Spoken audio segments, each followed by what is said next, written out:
महाभारत का जिक्र हो और शकुनी का जिक्र ना हो, ऐसा तो बिल्कुल असंभव। महाभारत जैसे विराट युद्ध का अंजाम हम सभी ने देखा, हम सभी ने पढ़ा। लोगों को यही लगता है कि शकुनी जो था वो अपने भांजे दुर्योधन को राजा बनाने के लिए हर संभव प्रयास कर रहा था।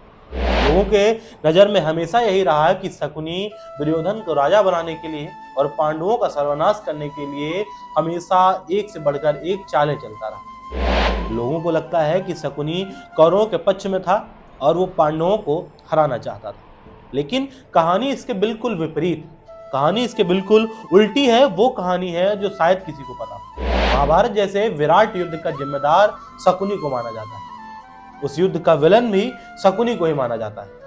लोगों को लगता है कि उस युद्ध में जो घटनाएं हुई, जो साजिशें हुई, वो सारी शकुनी ने रची। शकुनी को ये बात हमेशा से पता थी कि कौरव पांडवों से कभी नहीं जीत पाएंगे। शकुनी को कृष्ण की शक्तियों का अंदाजा था, पांडवों की सत्यता के बारे में पता था कि कौरव यहाँ पर गलत हैं और सत्य और असत्य में कभी भी असत्य नहीं जीत सकता, हमेशा सत्य की जय होना ये तय है। लेकिन उसके बावजूद भी उसने अपनी बहन के पूरे खानदान का सर्वनाश कर दिया। लोगों को ये लगा, लोगों की नजर में हमेशा ये रहा कि दुर्योधन का सबसे बड़ा हितैषी अगर इस दुनिया और धरती में कोई है तो सिर्फ शकुनी है। लेकिन शकुनी एक बड़े षड्यंत्र के चलते हस्तिनापुर में रह रहा था। जब से गांधारी की शादी धृतराष्ट्र से हुई थी तब से शकुनी हस्तिनापुर में रह रहा था। उसका खुद का अपना साम्राज्य था, गांधार देश का वो राजा था, उसके बावजूद भी वो हस्तिनापुर में रह रहा था। इसके पीछे एक बहुत बड़ा कारण, महाभारत के टाइम का सबसे बड़ा कूटनीतिज्ञ शकुनी, वो हस्तिनापुर में क्यों रह रहा था, अपने इतने बड़े राज्य को छोड़कर क्यों रह रहा था। आज के इस वीडियो में इन सारी बातों के ऊपर विगतवार चर्चा करेंगे, तो वीडियो में बिल्कुल अंत तक बने रहिएगा। इस सीरीज एक कदम धर्म की ओर में हम रामायण से जुड़े, महाभारत से जुड़े, इतिहास से जुड़े कुछ ऐसे राज, कुछ ऐसे रहस्य आपके सामने लाते हैं जो आप लोगों को नहीं पता है। तो इस सीरीज को पूरा देखने के लिए चैनल को सब्सक्राइब जरूर करिए। चलिए शुरू करते हैं आज की कहानी। महाभारत जैसे युद्ध का जिम्मेदार अगर किसी को माना गया, किसी को लिखा गया, चाहे महाभारत से जुड़ी पौराणिक कथाएं हों या महाभारत से जुड़े टीवी सीरियल्स हों, महाभारत से जुड़ी कोई भी ऐसी चीज हो जिसमें महाभारत को विस्तार से बताया गया हो, तो इसका मुख्य कारण, मुख्य स्रोत शकुनी को बताया गया। लेकिन शकुनी हमेशा से ऐसे विचारों वाला नहीं था। गांधार राज था उसका, पिता सुबल, माता सुधर्मा, 100 भाई थे शकुनी के। एक सफल राज्य था जहां पर किसी चीज की कोई कमी नहीं थी। शकुनी के दिमाग में कभी कोई गंदा विचार नहीं था, कभी किसी का कोई अहित नहीं था। शकुनी अपनी बहन गांधारी से बहुत प्रेम करता था। गांधारी को वो किसी भी हालत में दुख देना नहीं पसंद करता था। वो नहीं चाहता था कि किसी भी कारण से गांधारी को किसी भी प्रकार का कष्ट। लेकिन पितामह भीष्म जैसे विराट योद्धा जिसके साथ हो, उसका दबाव किसको नहीं मानना पड़ेगा। जिस वक्त पर हस्तिनापुर के राजा धृतराष्ट्र बने, जिस वक्त पर हस्तिनापुर के सिंहासन पर सिर्फ धृतराष्ट्र का दावा था, उस वक्त पर पितामह भीष्म ने गांधार देश में एक संदेशा भेजा कि वो धृतराष्ट्र के साथ उनके यहाँ की राजकुमारी गांधारी का विवाह करवाना चाहते। धृतराष्ट्र से शादी करने का मन गांधारी का भी शायद उस वक्त पर नहीं था। उन्होंने अपने भाई को यह बात बताई और शकुनी भी इस बात के समर्थन में कभी नहीं था कि किसी अंधे के साथ उसकी बहन की शादी हो जाए। लेकिन पितामह भीष्म के दबाव में आकर सुबल को, शकुनी को, सुधर्मा को, गांधारी को, सबको समझौता करना पड़ा और धृतराष्ट्र से शादी करनी पड़ी। लेकिन एक ओर जहां पर धृतराष्ट्र से शादी करने के लिए गांधारी मना कर रही थी, वहीं उसी ओर गांधारी की जिंदगी में भी एक ऐसा राज दफन था, एक ऐसी कहानी दफन थी जो लोगों को बताई नहीं गई, जो लोगों से पूरी तरीके से छुपा के रखी गई। यहाँ तक कि पितामह भीष्म का इतना दबाव था, इतना डर था उनके अंदर, लेकिन इसके बावजूद भी उन्होंने पितामह भीष्म को ये बातें नहीं बताई। चलिए हम आपको बता दें, गांधारी दरअसल एक बकरे की विधवा थी। लोग और पौराणिक कथाओं में इस बात का जिक्र मिलता है कि किसी प्रकोप को मिटाने के लिए गांधारी का विवाह ज्योतिषियों ने एक बकरे के साथ करवा दिया था और उसके बाद उस बकरे की बलि दे दी गई। अब ये बात धृतराष्ट्र से भी छुपाई गई, पितामह भीष्म से छुपाई गई और गांधारी की शादी धृतराष्ट्र से करा दी गई। एक विधवा की शादी धृतराष्ट्र से कराई गई। धृतराष्ट्र के अंधे होने की बात सबको पता थी, लेकिन गांधारी के इस काले सच के बारे में किसी को नहीं पता। धृतराष्ट्र को किसी तरीके से ये बात पता चल जाती है। धृतराष्ट्र के सामने जैसे ये बात आती है वो काफी नाराज होते हैं और हस्तिनापुर जैसे विशाल साम्राज्य के राजा थे वो तुरंत गांधार देश पर आक्रमण कर देते हैं। गांधार देश पर आक्रमण होता है और इतने शक्तिशाली ये थे, ये तुरंत ही राजा सुबल को हरा देते हैं और उनकी पत्नी सुधर्मा सहित 100 पुत्रों को बंदी बना लेते हैं, जिसमें शकुनी भी शामिल थे। इन्हें हस्तिनापुर के कारागार में डाल दिया जाता है। पौराणिक कथाओं में इस बात का जिक्र मिलता है कि उस वक्त पर इन 100 लोगों को और सुधर्मा और सुबल को मिलाकर एक मुट्ठी अनाज दिया जाता था। आप सोच के देखिए, एक मुट्ठी अनाज में क्या होता है, कितने ही दाने चढ़ेंगे। एक एक दाना भी मुश्किल से लोगों के हिस्से पे आता था। सुबल और सुधर्मा अपने बच्चों को अपने सामने मरता हुआ देख रहे थे कि कैसे उनका परिवार खत्म हो रहा है। धीरे धीरे 1 2 4 10 उनके बेटे मर गए। उसके बाद सुबल ने निर्णय किया, जो उनका सबसे होशियार बेटा था, या यह कहें कि जो सबसे बड़ा कूटनीतिज्ञ था, जो किसी भी राज्य को विस्तार करने में और किसी भी राज्य का विनाश करने में सक्षम था, जिसकी बुद्धि पर सुबल को इतना भरोसा था कि वो इनके अपमान का बदला जरूर ले सकेगा। नाम शकुनी।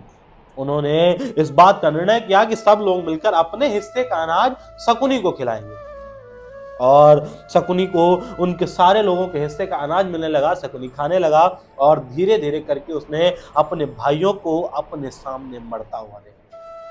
आप सोच कर देखिए, जो इंसान अपने भाइयों को अपने सामने मरता हुआ देखेगा वो दूसरे के परिवार को फलने फूलने की दुआ तो नहीं देगा।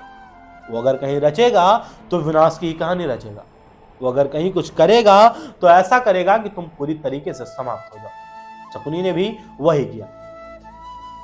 सुबल ने जब देखा कि उनके सारे बेटे धीरे धीरे मर रहे हैं तो उन्होंने धृतराष्ट्र से बोला कि कृपा करके मेरे एक बेटे को छोड़ दो ताकि मेरा वंश तो आगे बढ़ता रहे।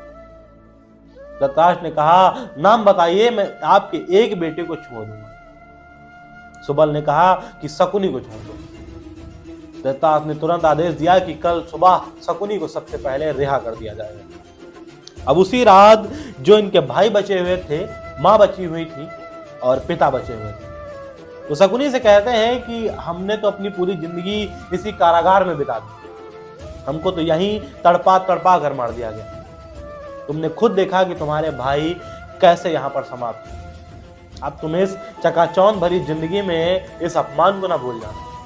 इस अपमान को भूलना नहीं कि हमारे साथ क्या हुआ। 102 लोगों को एक मुट्ठी अनाज मिलता है और उसमें हम लोग अपनी भूख शांत करें, जीवन यापन करें, क्या करें। लेकिन उन लोगों को कहीं ना कहीं लगता था कि शकुनी इस राजमहल के चकाचौंध में हमारे अपमान को भूल जाए, जिसके चलते उन सभी ने मिलकर शकुनी के एक पांव को तोड़ दिया और कहा कि जब भी तुम लगड़ा कर चलोगे तुम्हें याद आएगा कि हमारे पिता और हमारे भाइयों को, हमारी मां को कैसे मारा गया था, जिसके चलते शकुनी जीवन भर लंगड़ा गया। उसके बाद सुबल ने कहा कि तुम पासों में पारंगत हो।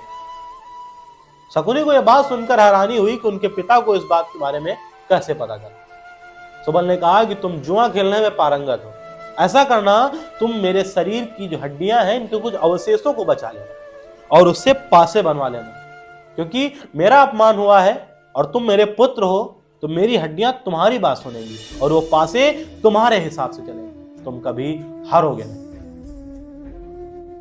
शकुनी ने ठीक वैसा ही किया। सुबल की मृत्यु के बाद उनके हड्डी के अवशेषों को बचाकर शकुनी ने चौसर के पासे बनवा दिए। लोगों को आज भी नहीं पता कि शकुनी के जो पासे थे वो उनके पिता की हड्डियों के बने हुए थे और वो सिर्फ शकुनी की बात मानते थे। शकुनी के उन्हीं पासों को मायावी पासे भी कहा गया। शकुनी ने इन्हीं पासों की मदद से कौरवों और पांडुपुत्रों के बीच में जो जुए का खेल रचाया, जिसमें द्रौपदी को दांव पर लगाया गया, जिसमें राज्य को दांव पर लगाया गया, उसको रचा, जिसमें दुर्योधन को उसने जितवा दिया। या यूं कहें, दुर्योधन को जितवाया नहीं, दुर्योधन को एक ऐसे मायाजाल में फंसा दिया कि दुर्योधन को लगा कि अब वही सर्वे सर्वा है, वही सब कुछ है। ऐसी खाई पांडुपुत्रों और कौरवों के बीच में तैयार कर दी कि जिसको भर पाना शायद मुरलीधर के लिए भी असंभव होगा, जिसके चलते महाभारत जैसे विराट युद्ध को अंजाम दिया। दुर्योधन के अंदर इतने लालच को शकुनी ने भर दिया कि हस्तिनापुर के राज सिंहासन पे सिर्फ तुम ही लग सकते हो। ये पांडुपुत्र, ये 5 लोग हैं, ये सिंहासन पे बैठने लायक है, ये युधिष्ठिर ये राज्य चलाएगा, और उधर पांडुपुत्रों से कहते थे कि वो दुर्योधन इतना घमंडी जो तुमको 5 गांव नहीं दे रहा है, वो हस्तिनापुर के सिंहासन पर बैठेगा। और दोनों तरफ चुगली करके, दोनों तरफ तरह तरह की चालें चल के उसने इस महाभारत के युद्ध को रचा। लोगों को लगता है कि उसने गलत किया। आपको क्या लगता है कि ये उसने गलत किया या सही किया, कि उसने तो अपने परिवार का बदला लेने के लिए ऐसा किया। महाभारत के विराट युद्ध में जब शकुनी का पुत्र उलूकी मारा गया, उसके बाद शकुनी को नकुल और सहदेव ने पकड़ लिया और उसे बेइज्जत करके जिस तरीके से उसने द्रौपदी का चित्रण करवाया, वैसे ही उसके कपड़ों को उतरवाया गया, उसके 2 सोने के दांत थे उनको उखाड़ा गया और शकुनी को तरह तरह की यातनाएं देकर मौत के घाट उतार दिया गया। तब श्री कृष्ण ने भीमसेन को बुलाया और कहा, ये शकुनी के पासे हैं, इन्हें मिटा दो, इन्हें ध्वस्त कर दो, कि अगर ये कहीं किसी और के हाथ लग गए तो ये वो विनाश रचेंगे, वो महाविनाश रचेंगे जो आने वाले पीढ़ी के लिए श्राप साबित होगा। इतने में कहीं से अर्जुन आ गए, जिन्होंने कृष्ण की पूरी बात भी नहीं सुनी और उन पासों को उठाया और घोड़े से कूद दिया। कृष्ण पीछे से चिल्लाते रहे कि रुक जाओ, कहीं जाने की जरूरत नहीं है, लेकिन अर्जुन नहीं माना और दूर जाकर कहीं नदी में इन दोनों पासों को फेंक, और वो दोनों पासे किसी आम आदमी के हाथ में लग गए। पौराणिक कथाएं बताती हैं कि ये वही 2 पासे हैं जिनकी वजह से आज समाज में व्यापक रूप से ये जुआ जैसी बीमारी फैली हुई। अगर वो पासे उस दिन भीमसेन ने ध्वस्त कर दिए होते तो शायद समाज इस जुए की बीमारी से दूर होता। आज की कहानी में बस इतना ही। लोगों ने शकुनी को महाभारत का विलन बनाया, लेकिन आपकी नजर में वो क्या है, ये कमेंट में बताइएगा। मिलते हैं फिर किसी अगले वीडियो में ऐसे ही किसी शख्स की कहानी के साथ। तब तक के लिए धन्यवाद।